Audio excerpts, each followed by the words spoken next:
كل سنة وانتم طيبين. سنة سعيدة يا رب جميع علينا جميعا.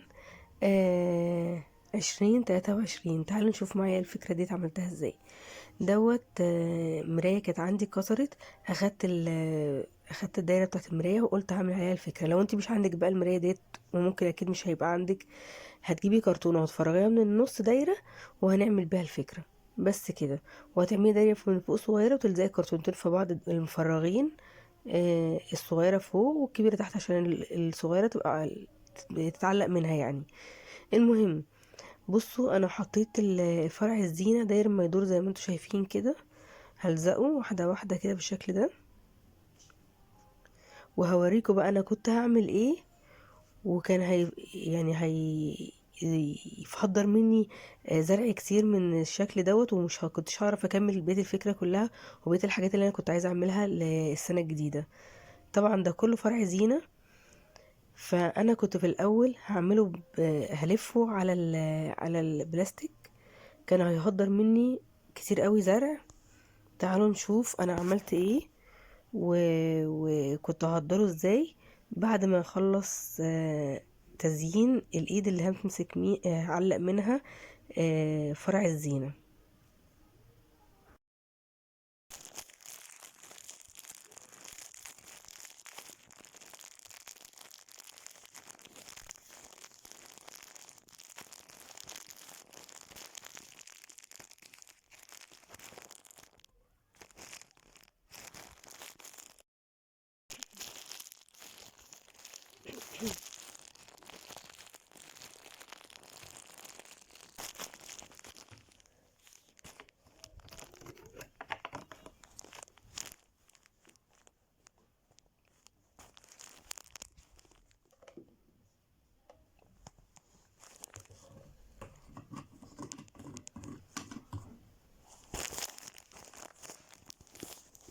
شايفين الظهر مفهوش زينة ازاي؟ يعني ما جاش ورا الفروع الزرع. انا كنت قصدي كده علشان يبقى نازل على الحيطة زي برواز، ما يبقاش فيه مساحة في الحيطة من ورا، ومحتاجش مسمار كبير عشان اعلق عليه، عشان يبقى الزرع داير. لو داير ما يدور يعني كان يحتاج ايه بقى، مسمار معين وحاجة معينة. لكن ده دلوقتي ممكن اعمله بدبل فيس، او ممكن اعمله بمسمار صغير وخلاص. دي بقى الفكرة اللي انا كنت هعملها. والحمد لله ان انا اتراجعت على طول وما لحقتش اكملها. اول حاجة هدرت معايا فرع الزينة، وخلت الفرع اللي ممكن يعمل كذا فكرة لا هيعمل الفكرة دي وخلاص كده لو عملها اصلا.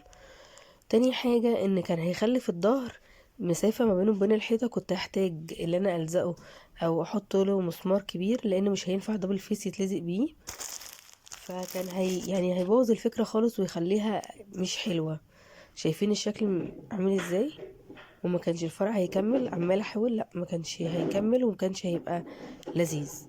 فرحت كملت بالفكرة اللي انا عملتها معاكم في اول الفيديو. تعالوا بقى نزين الشكل دوت مع بعض.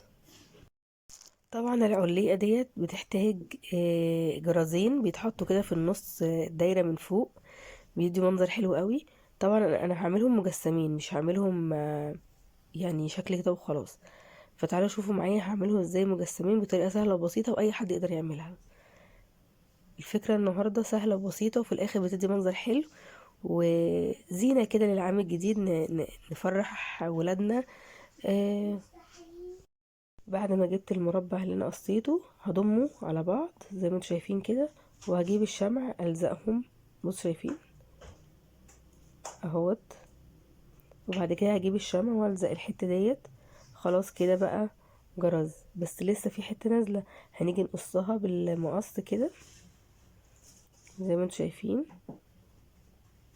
هنكمل باقي الجرز بقى، هنعمل له العلية اللي تبقى من جوه اللي بنضرب بيها الجرز. شايفين؟ هو عامل زي القرطاس، بس كل حاجه هتظهر واحده واحده. هو شبه القرطاس اصلا، بس احنا هنعمل له علقه من جوه هتشوفوا معايا. اهم حاجه هنعمل الجرز التاني عشان يبقوا نضمهم الاتنين على بعض زي ما عملنا الاولاني. هنعمل التاني، هنضم كده ونلزق ونقص الجزء المثلث اللي نازل من تحت، نسويه كده بالشكل ده.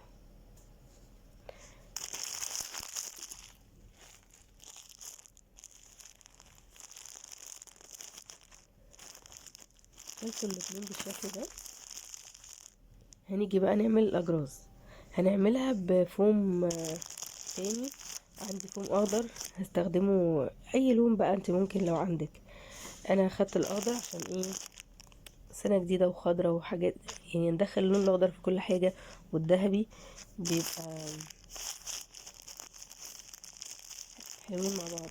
المهم هناخد الاخضر كده ونعمله عصاية زي عصاية كده عشان ننزل منها الحتة بتاعة الجرس. طبعا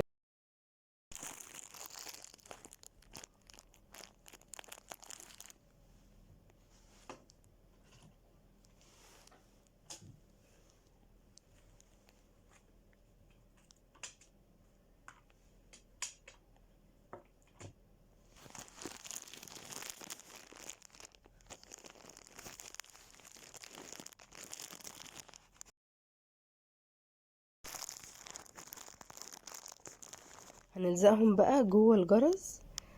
بعد ما خلصناهم بالشكل ده ولزقناهم، هنلزقهم بقى من داخل الجرس.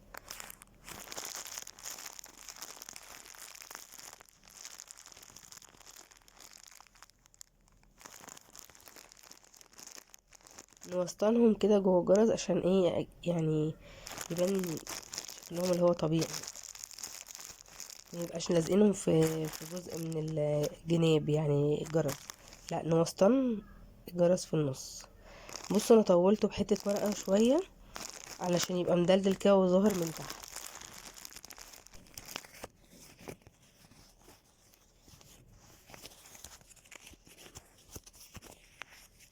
كده الجرس خلص زي ما انتوا شايفين. تعالوا بقى نكمل باقي ايه الزينة اللي احنا هنعملها للعلقة الزرع دي. طبعا احنا هنلزق الجرازين في بعض وهنعمل لهم علقة كده من فوق. تعالوا نشوف العلقة اللي هعملها الاول للجرازين من فوق، اللي احنا هنعلقها منها في العلقة الزينة.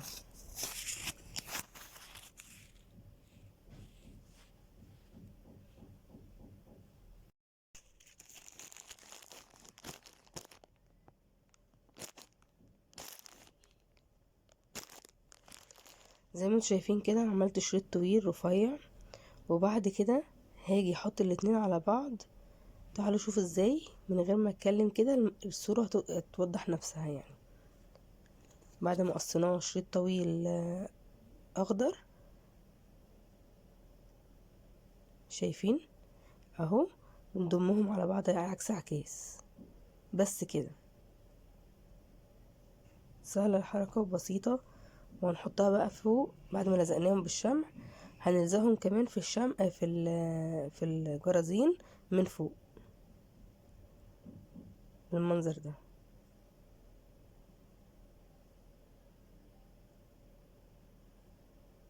خلاص كده بقى فعلا شكل الجرس فعلا. شايفين؟ عايزين بقى تزينوا الجرس بأي مثلا انا كنت احط اخضر كده على الجرس، اعمل دوائر خضراء والزقها. بس حسيت اللي هو كده احلى، يعني البهرجة الكتير في الشكل هتبقى مش حلوة، لان هو اصلا هنعلق كذا حاجة، فيبقى هو كمان مليان الجرس فيه اشكال. هو كفاية اللي فيه لونين داخلين في بعض كده وخلاص. تعالى بقى نكمل باقي الزينة اللي هنحطها على العليقة. شايفين المنظر؟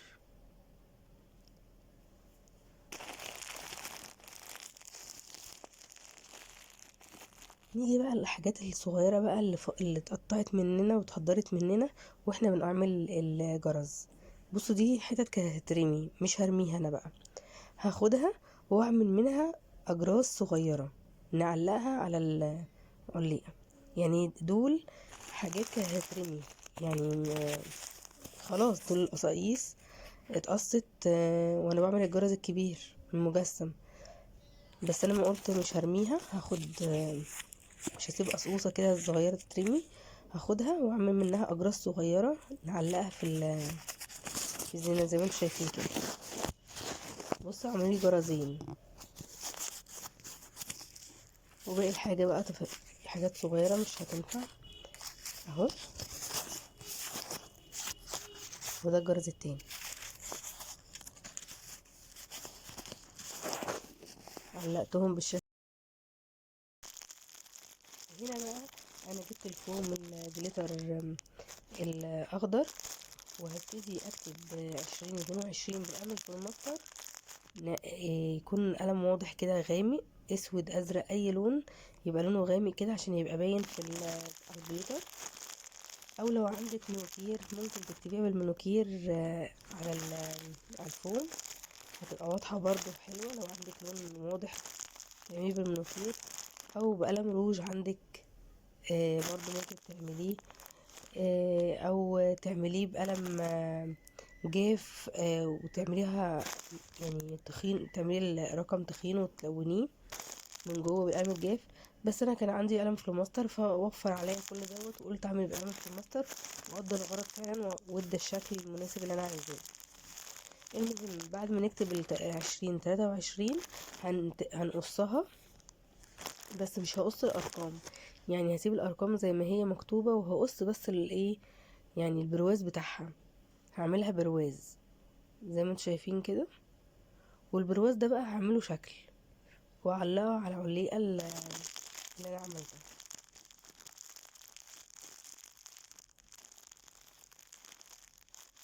بص الشكل واضح ازاي، عملتيه منوكير، قلم روج، قلم مسكرة، ايلاينر، اي حاجة عندك ممكن متوفرة ممكن تعمليها، ومش هياخد منك حاجات كتير، يعني هو يعني 4 ارقام زي ما انتوا شايفين كده. هبتدي اقصها وبعد كده هعملها بايه زي زجزاج كده كمنظر يعني.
الحتة الدهب ديت هي برضو كانت فايدة في القصايص اللي كانت هتترمي، برضو ما حبيتش ارميها وقلت هفكر لها في فكرة. فجيت قلت بعد ما عملت 2023 قلت اروح احطها من تحت ك كفيونكة للسنة الجديدة. بصوا المنظر ده، شريطة كده نازلة منها، ادت منظر حلو للبرواز بتاع 2023. بصوا دي شكلها بقى في النهاية.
تكون خلصت الفكرة بتاعت النهاردة للعام الجديد، وشوفوا بقية الأفكار في فيديوهات جاية كتير.